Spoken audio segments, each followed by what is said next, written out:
Hey, what's up guys? So in this video we will see how to enable auto answer call on the Vivo Y200.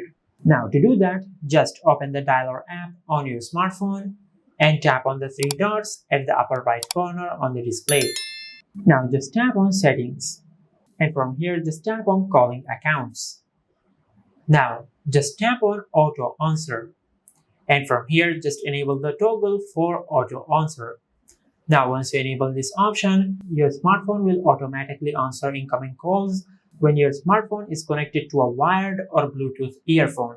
Now, if you tap on Auto Answer Delay, you can select the time period for your smartphone to wait, then it should answer the call.